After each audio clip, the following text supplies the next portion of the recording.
1986 Cleveland Ohio, एक शहर जिसका नाम सिर्फ एक ही वजह से दुनिया में फेमस था और वो थी the mistake on the lake. इसका रीज़न ये था कि क्लीवलैंड का इंडस्ट्रियल पास्ट बहुत कंट्रोवर्शियल था। पोल्यूशन, फैक्ट्रीज का स्मोक और हर छोटी बड़ी एक्सीडेंट की न्यूज़ हर वक्त हेडलाइंस में आती थी।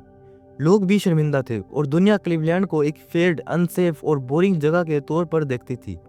लेकिन फिर 1986 के लीडर्स ने डिसाइड किया, बस अब बहुत हुआ, अब हम अपनी इमेज चेंज करेंगे।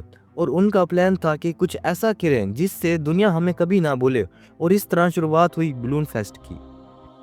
अब ये बलून फेस्ट क्या था? तो बेसिकली ये एक इवेंट था जो क्लीवलैंड सिटी ने 1986 में किया था। इस इवेंट में उन्होंने एक साथ 15 लाख गुब्बारे आसमान में छोड़ने का फैसला किया।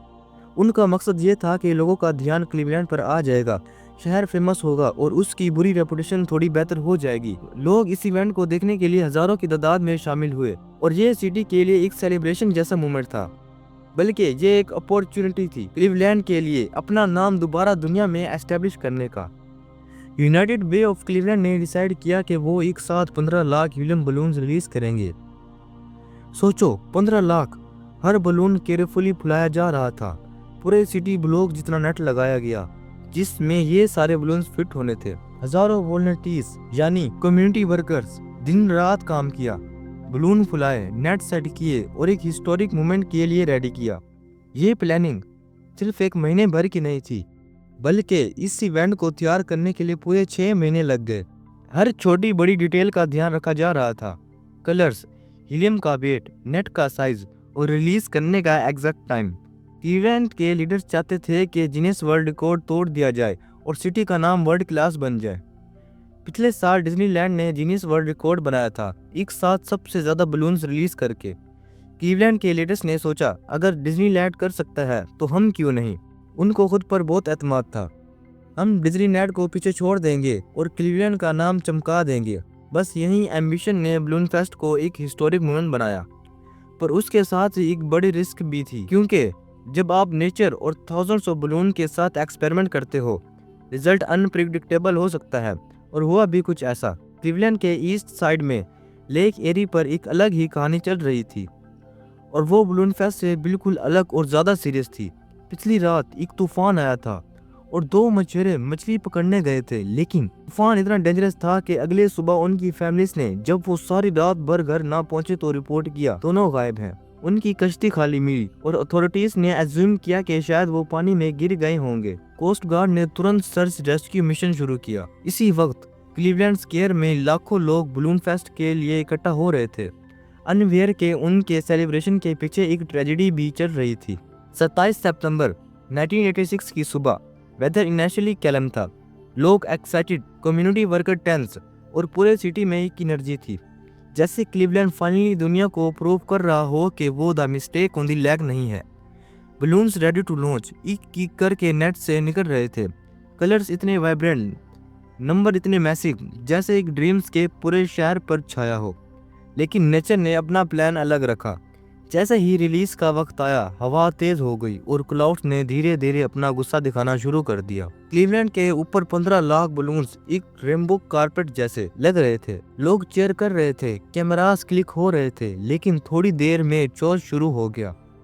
ठंडी हवा और बारिश ने बलून्स को कंट्रोल से बाहर कर दिया। तो उनका प्लान ये था कि हीलियम बलून धीरे धीरे ऊपर जाएंगे और फिर नीचे आ जाएंगे।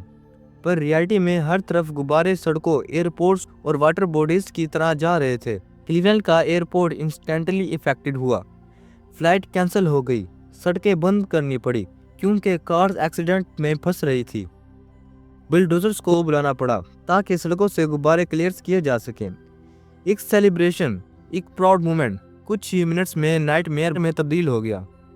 दूसरी साइड पर उसी वक्त कोस्ट गार्ड उन्हीं 2 मिसिंग मछुआरों को ढूंढ रहे थे जो पिछली रात गुम हो गए थे। लेक एरी में हर तरफ बलून्स और उन 2 बंदों को ढूंढना इम्पॉसिबल हो गया था।